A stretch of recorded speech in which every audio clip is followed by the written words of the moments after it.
I feel like taking a break from bigger games to recommend a little something. Little Nightmares.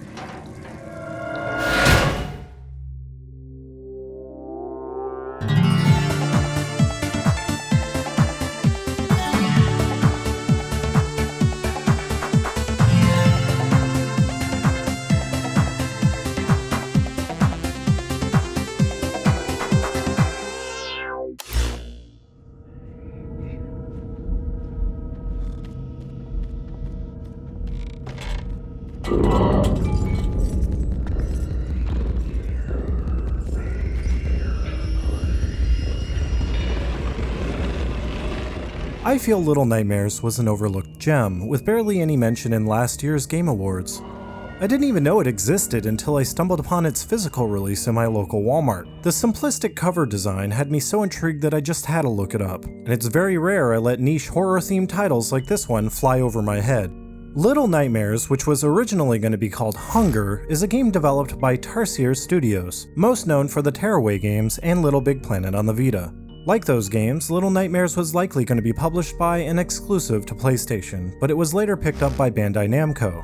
Similar to their past titles, Little Nightmares has a large focus on world building, platforming, and puzzles, all based around an impressive physics engine. Everything reacts to you realistically and behaves as you would expect. At its core, Little Nightmares is spiritually closer to games like Journey, Abzu, or Unravel. Short, digestible games with a major focus on atmosphere and the overall experience, designed to evoke various emotions. Through its dark and disturbing visuals, it weaves a tale that's open to interpretation, with various suggestive images and possibly some social commentary, similar, but not quite like Flower's way of depicting the effects of industrialization on nature. Little Nightmares captures that subconscious, dreamlike atmosphere very well, and afterwards, the memory of it will be similar to that of your dreams.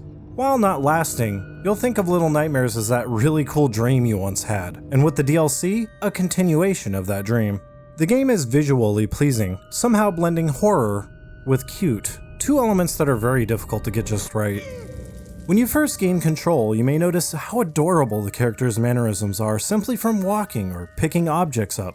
The attention they put into the animations is extremely impressive. All the animations flow very well together with very few hiccups. Little Nightmares has a stop-motion kind of charm similar to the likes of Coraline or anything else produced by Laika, which is probably why the director of Coraline, Henry Selick, is going to be involved in a TV adaptation of this game. You know a game is good if Hollywood professionals are willing to shovel money over for it. You take control of a little girl with a yellow rain jacket and what you would expect to be a nightmare. From time to time, she grows hungry, forcing you into situations in which you must feed. Her cravings grow more and more intense as time goes on, and evolve into more sinister appetites.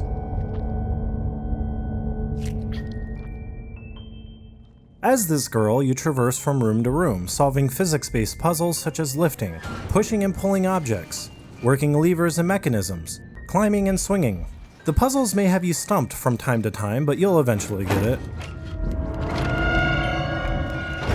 The more difficult parts of the game involve a main antagonist that stalks you, making it necessary to move slow and hide when necessary. When this terror from hell first showed up, I about had a heart attack.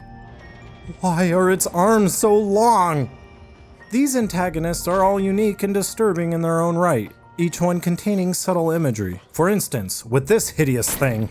When you realize that this isn't its real face and that it's actually a mask, your imagination runs wild. The only reason to have a mask this ugly is to hide an even uglier face. As you would expect from a game like this, it takes a little trial and error to fully understand how you must go about each encounter, as what you have to do isn't quite clear at times. Most of the complaints with the game seem to stem from this fact. Dying usually leads to having to replay large sections multiple times, destroying the pacing. Many may find themselves frustrated and not motivated enough to continue with the game, as there is very little room for error. The game is best experienced with as little dying as possible, but that's easier said than done. Through some patience, perseverance, and adaptability, you should overcome all odds just fine. Little Nightmares is a game you play for the experience. Besides some ups and downs in the overall map and puzzle design, it still manages to pull you into its world through visual storytelling. There is so much to appreciate about this game, as there is so much that really sets it apart from its peers. The unique art style, flawless animations, perfect lighting, brilliant camera direction, and the hauntingly beautiful sound design all mingle together in a way that really draws you in and curious to where it will take you next. The attention to detail put into each area of the game is phenomenal. Each and every room is littered with much to see and interact with. It's all visually very impressive, making exploration fun and inviting, or uninviting. Its color palette and use of lighting help set the mood from scene to scene. The direction of the game is amazing, perfectly building certain scares or pulling the camera back to give you a sense of scale. Oftentimes, the camera pulls so far back you can't even see where you're running, a stylistic trade-off that could result in your demise.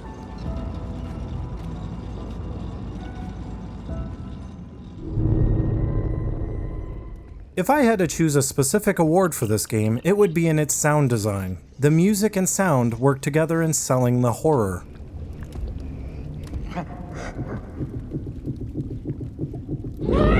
Many times they use silence to make you feel uncomfortable.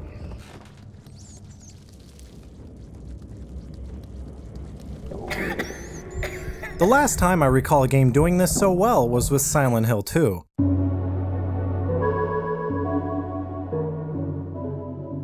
Akira Yamaoka, the musician and sound designer of the earlier Silent Hill games, was once quoted saying that silence is also a sound.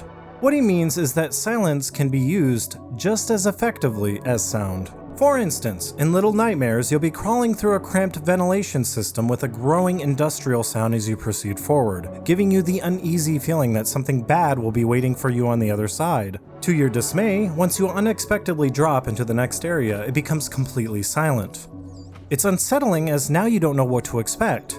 Today, most horror games or movies play a soundtrack or use audio cues to tell you how you should feel in a very inorganic way, such as with the Netflix original movie, The Open House.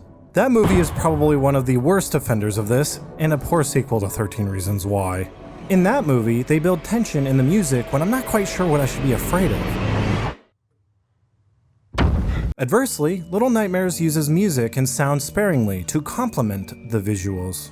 Of course, this kind of game isn't for everyone, as one, it's not an exciting, adrenaline-pumping game, and it requires your full attention for the environments to fully immerse you. 2, it allows little room for mistakes, resulting in many deaths in this trial-and-error approach. 3, the gameplay is also pretty simplistic, and there's very little incentive to replay. Little Nightmares is a great game to play in one night. Chances are you won't return to it, and if you do, while the gameplay and atmosphere are phenomenal, you'll realize nothing's different. The spontaneity of the game is lost. You already know all the puzzles, the enemy behaviors, and where to avoid death. As such, you'd cruise straight through the game without putting in any effort. There's not much more to discover on subsequent playthroughs either. As far as playtime is concerned, it's about a full night's sleep worth of nightmares. But is 7 hours of gameplay worth $30? Well, that's up to you.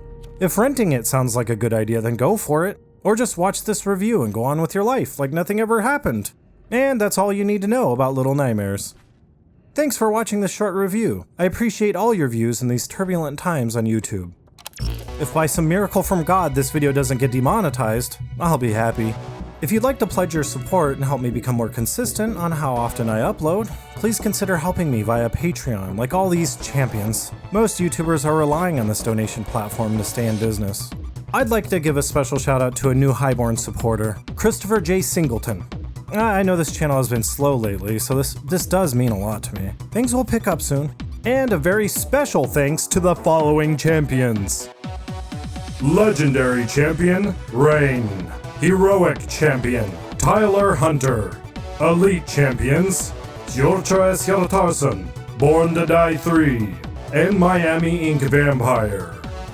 You all know what's what. Thanks again, and look forward to the next part of You Are Wrong About the Evil Within 2. Did you know you were wrong about the Evil Within 2? Well, if not, you should see part 1. I'd recommend it. I'm also planning a short review on the DLC of RE7 here shortly, so stay tuned for that as well. See y'all next time!